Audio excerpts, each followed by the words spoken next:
So I went to the Governor's Awards and I saw you hanging out with Lily and with Rachel.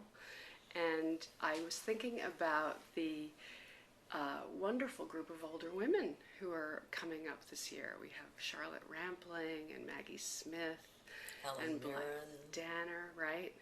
And it feels like, at least this year, there's more interest in that subject and in the subject of interesting older people than usual. Let's hope it's the beginning of a trend and not just a one-off. Well, this is something you've been paying some attention to. Often older characters are just ignored, and now they're interesting. Yes, older women are the fastest growing demographic in the world, and so it's important that the powers that be that create the vehicles that create our consciousness, movie studios, television stations, start paying attention to us. When I was 48, I wrote a book called Women Coming of Age, and in it I said, among other things, that one of the things that was on my bucket list was giving a face to older women. And then I left the business for 15 years, and I thought, well, I guess that's one thing I'm not going to do. And I didn't expect what has happened, which is that I came back at 65, and that right now I'm doing a TV series about being older, both for men and women, and I feel wonderful about that. And I feel wonderful that people are talking about the problem of the absence of women in general, older women in particular. You and Lily are fabulous in that show. Oh, thank you. That is the show you're so referring to, right? Yes, yeah. Grace and Frankie. Yeah, for Netflix. Grace and Frankie. I love that. So this character in Youth, Brenda Morell, is a hoot, and I wondered how much. And I'm sure everyone's asking you the same thing, but I can't help it. You are a major movie star. Is there a part of her in you? Well, I think there's a part of oneself in every role that an actor plays. You know, you draw somewhere from who you are. And I grew up with Barbara Stanwyck and Betty Davis and Lucille Ball and those great icons around because they were my father's friends. And I think Barbara Stanwyck in particular was kind of in my DNA when I went to play Brenda. I didn't think about it consciously, but as I think back on it, those women and their feistiness were hovering around me when I played Brenda. Well, she is someone who speaks up for herself and does so in this amazing 6-minute scene. It's just a bravura delivery that you have, and I understand that Sorrentino gave you the time to really nail it. Explain how you shot the scene. There was no rehearsal. I'm sure you've heard this from the other actors in the film. He never said how he wanted it. It's a scene between me and Harvey Keitel, just the two of us. And, you know, you imagine, because of the way it's written, how it's supposed to be. And so we began with the camera. It was a 2-shot. And we played it the way we had rehearsed together, he and I, but not for Paolo. And so we played the scene. And he then did it again. And then he said, okay, now this time, ratchet it up. Make it more angry, more intense.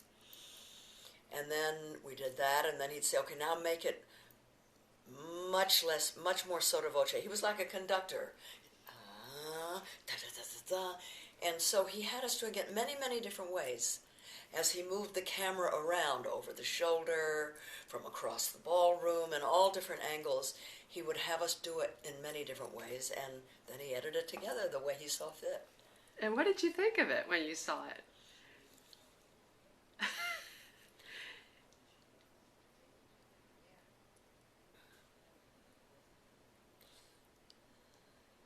I don't know how to describe it. It kind of took me aback, actually. I mean,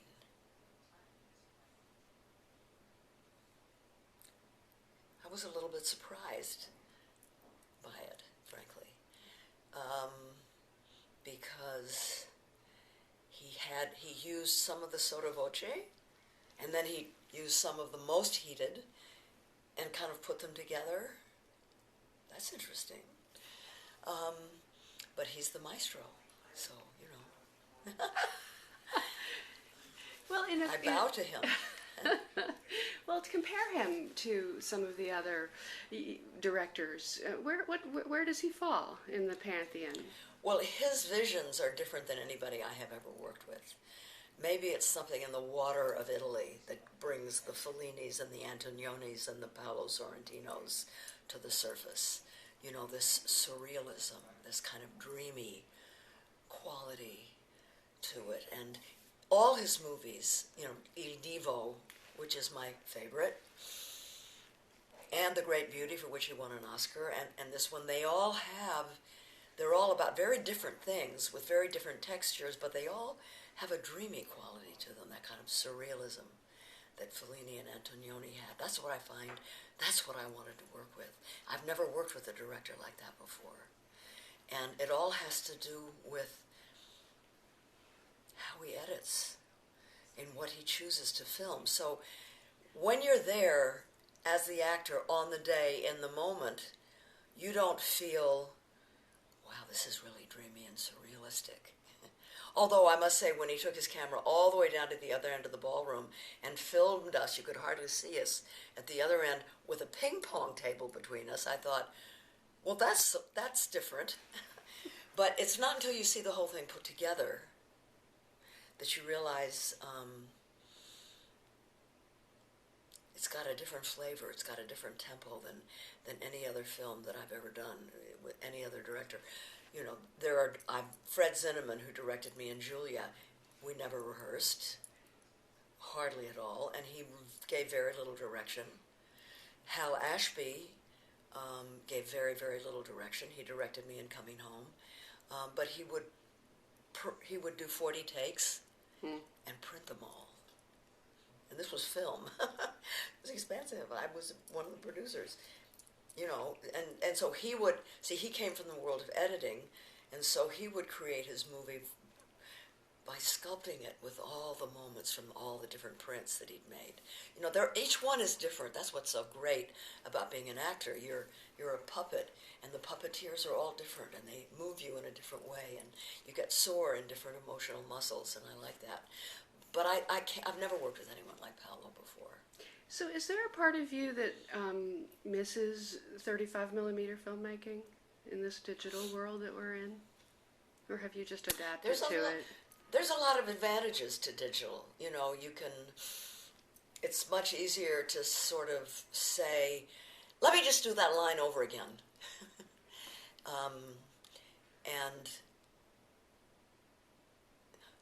I'm on a TV series now for Netflix called Grace and Frankie, and it's fascinating because it's digital.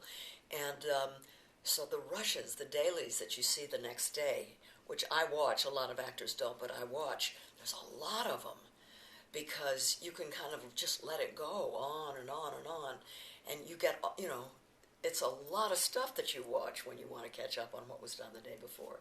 Whereas in the days of film, they would be very judicious on what they'd print. So there wasn't as much, to watch or choose from. But I kind of like digital. It all depends on what camera you're using and who the DP is. So a lot of women have been complaining, and this came up, of course, at the Governor's Awards too, and we can see that there's been a kind of shift in the zeitgeist in terms of the vocal complaining. The women are coming out, and they're saying what's been true for a very long time, but was never spoken. Was there restraint until now sheerly a question of having to play a certain role and never questioning authority, or being afraid that they would lose jobs if they were perceived as difficult? Fear. Being an actor is not like being a musician. You have an instrument. You're not alone. And you can play by yourself for anyone. Being a painter, it's a solitary thing. You have a paint and a canvas. We have ourselves, our emotions, our heart, our degree of empathy in our bodies. And we can't do anything with it in terms of television or film unless there's this whole crew and someone at the head of it all saying yes or no. So we're very, very, it's a collaborative, and we're very, very dependent on our editors, the directors, the studio heads. So it can get scary, because if you become difficult and they don't like you, and they think you're a troublemaker, you just don't get work. You've been through this. And so, yeah, there is a certain amount of fear that kept our mouths shut. But there was also, until the women's movement made us understand that we weren't insane, that it was just simply wrong the way things were, we didn't even know, But how crazy, you and I both went through the women's movement when it was happening. How crazy that it hasn't gotten better 30 years hence. Well, whenever it comes to money, it's always going to be slower. Money and power. You can change a lot of things, but I'll tell you things that have changed. There are so many more women in the crew. I'm glad to hear that. Oh my gosh. I never ever saw women in the crew.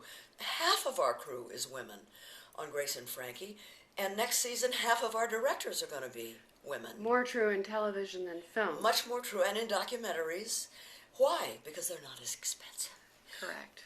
When you have studios only make movies now that are tentpole movies, that are hundreds of millions of dollars, that they're pretty sure, because they're part of a franchise, will make money. And when they don't, it is a catastrophe, and their jobs are on the line.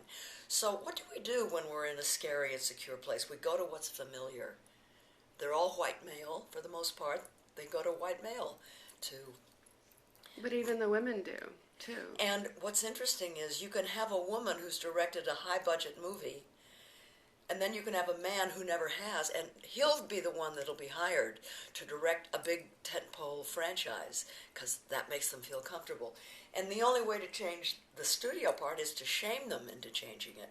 And so I think, you can't solve a problem until you've named it and are talking about it. And that's happened now. So I think, I think that it will begin to change. The head of the Academy, the Motion Picture Academy of Arts and Sciences, the other night at the Governor's Award, just explicitly said we have to join together in an effort to create diversity along gender, along race, along all kinds of lines.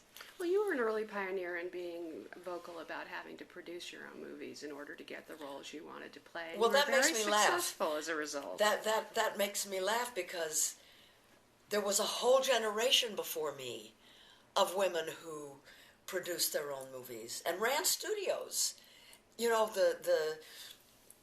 Well, I've just drawn a complete blank now, but there were many of them who were very, very powerful women who